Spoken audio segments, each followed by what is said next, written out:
A review bomb is an internet phenomenon where a user leaves positive or negative reviews with multiple accounts. Many targets are around published work, a business, a product, or a service. Review bombs can be found in review aggregating websites and digital stores. This video is going to talk about review bombing in films. For the video game Counterpart, the link will be in the description. Films are not safe from review bombing due to perceived social issues related to the cast and crew and not due to any aspect of the film itself. This extends not only to user review scores on sites like Rotten Tomatoes but to the film's promotional trailers on YouTube. Here are the examples. 1. The 2014 Indian film Gunday got review bombed by Bangladeshis on IMDb due to a historical inaccuracy regarding the creation of Bangladesh in the film's opening narration. It was the lowest rated film on the site. 2. The 2016 version of Ghostbusters film was met with user backlash on its announcement of having an all-female starring cast, unlike previous films that had an all-male starring cast, causing it to become review bombed. The film's IMDb page was also subject to a coordinated effort to lower its rating before its release. Some media outlets dubbed it the female Ghostbusters. Despite that, it somehow got .910 rating score on IMDb. 3. The 2016 historical drama The Promise, a movie about the Armenian genocide, was review bombed on IMDb prior to release. Commentators assessed that these were mostly votes by people who could not possibly have seen the film and that the one-star voting was part of an orchestrated campaign by Armenian genocide deniers to deny it, which had then initiated an Armenian response to rate the film highly. 4. The second installment of the Star Wars sequel trilogy titled The Last Jedi was flooded with negative audience reviews on Rotten Tomatoes due to the film's nature. 5. Captain Marvel was review bombed by trolls and fanboys on Rotten Tomatoes due to Brie Larson's activism. The want-to-see score and audience anticipation poll had fallen to 28% ahead for the official release. Reports described the decline as an effort by some to review bomb the film's page with negative comments attacking the film and Larson for their perceived feminism. Rotten Tomatoes changed the want-to-see feature shortly after, showing only the number of people indicating interest in the film instead of a percentage. 6. The 2021 film Music was review bombed due to controversy around the casting of typical actress Maddie Ziegler as an autistic girl as well as for scenes involving potentially dangerous restraints.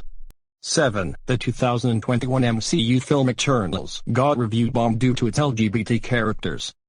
8. The 2018 MCU film Black Panther got review bombed before the film got released due to the main character being black. 9. One of the most infamous examples comes from Stock 2, which was universally panned by many largely for nepotism reasons, and not for the quality of the movie itself. In fact, the trailer with the second most disliked YouTube video ever made right behind YouTube Rewind 2018 before the removal of dislikes the following year. 10. Godzilla vs. Kong was review bombed by Snyder Cut fans on IMDb because they're angry with Warner Bros. Over not continuing the Snyderverse. 11. The 2021 DCEU film The Suicide Squad got review bombed by some DC fanboys due to its lighter tone rather than how the DCEU makes more gritty films. Despite this, the film was an action comedy with dark elements.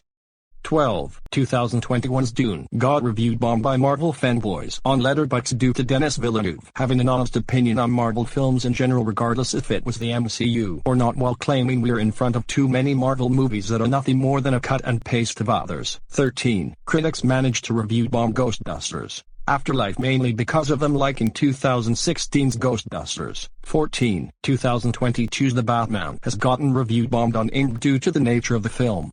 There are reports of some Snyderverse fanboys who also review bombed the film.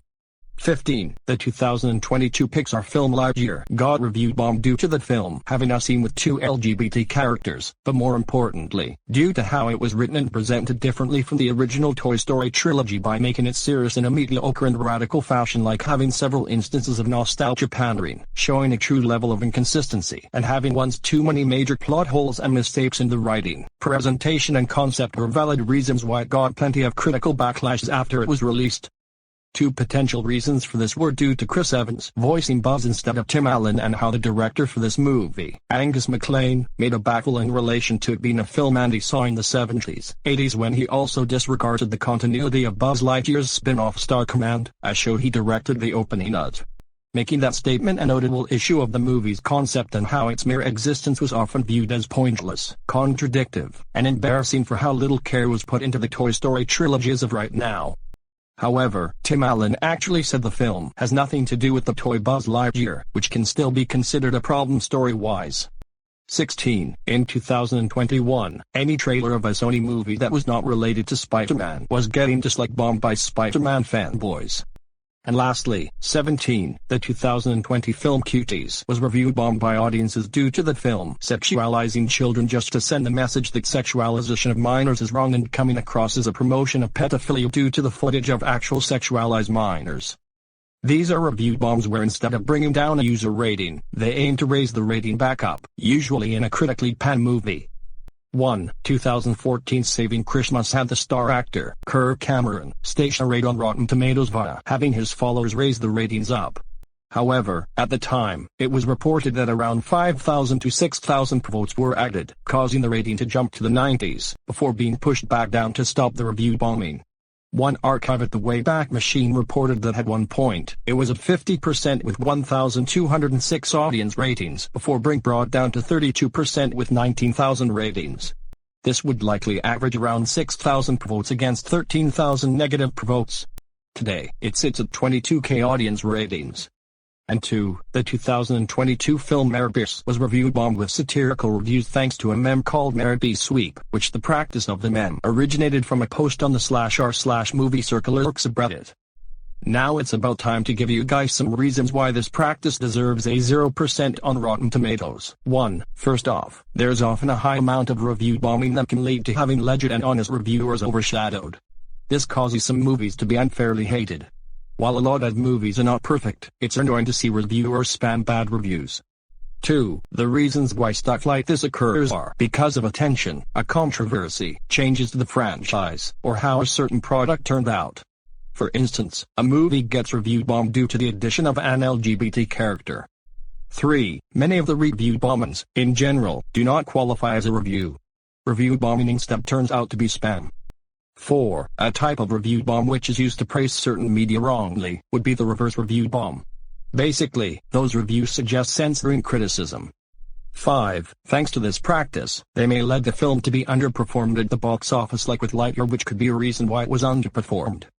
6. Hypocrisy. One of the reasons movie buffs hate movie journalism is when critics like the ones from Rotten Tomatoes give bad/mediocre movies good reviews or vice versa, such as 2016 Ghostbusters and Captain Marvel. How is this any different? Please think about it. And lastly, 7. This practice often causes a toxic environment to fester around the fandom of a film. The review bombings for The Last Jedi, for example, were a major contribution towards dividing the fanbase and cause endless debates between the fanbase over the film and the sequel trilogy as a whole. It can also cause films to become platforms for cyberbullying. This plays a factor in why constructive criticism on review sites ended up being removed due to this. With The Lord of the Rings, Ring of Power having any negative reviews, even constructive, being removed on IMDb. On the bright side, there are some redeeming qualities. Let's give it another try. 1. Though still wrong, the review bomber may do have a point about the flaws of certain movies like Music 2021, Eternals, and 2016's Ghostbusters. The review bomb on Cuties was justified due to the film promoting pedophilia instead of denouncing it. And lastly, 2. Sometimes you get review sites that can have means to detect or prevent review bombing.